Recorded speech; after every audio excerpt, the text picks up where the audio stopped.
استاد نے اپنے شاگردوں سے سوال کیا، اگر تمہارے پاس 86,400 روپے ہوں اور کوئی ڈاکو ان میں سے 10 روپے چھین کر بھاگ جائے تو تم کیا کرو گے؟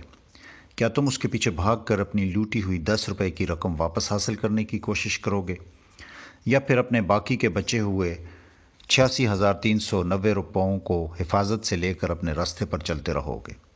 ہم 10 روپے کی حقیر رقم کو نظر انداز کرتے ہوئے اپنے باقی کے پیسوں کو حفاظت سے لے کر اپنے راستے پر چلتے رہیں گے، ایک شاگرد نے جواب دیا۔ استاد نے کہا، تمہارا بیان اور مشاہدہ درست نہیں۔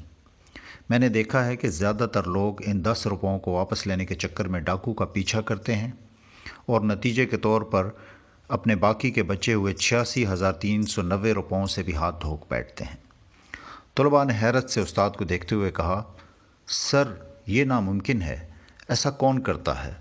استاد نے کہا، یہ 86,400 روپے اصل میں ہمارے ایک دن کے سیکنڈز ہیں۔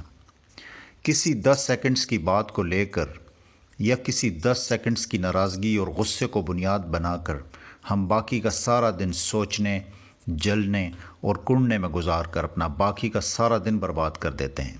یہ والے 10 سیکنڈز ہمارے باقی بچے ہوئے 86,390 سیکنڈز کو بھی کھا کر برباد کر دیتے ہیں۔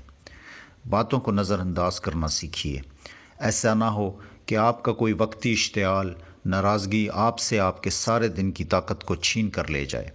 علامہ ابن جوزی رحمۃ اللہ علیہ اپنی کتاب تلبیس ابلیس میں لکھتے ہیں کہ شیطان یہ کہتا ہے کہ ہم غصے میں بھرے ہوئے انسان سے ایسے کھیلتے ہیں جیسے بچے فٹ بال سے کھیلتے ہیں۔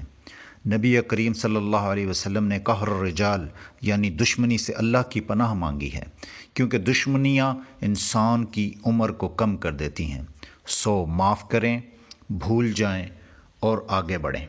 اگر آپ کو یہ ویڈیو پسند آئے تو اس کو اپنے دوستوں سے شیئر کیجیے اور دیسی ٹپ کو یوٹیوب پر سبسکرائب کیجیے۔ شکریہ۔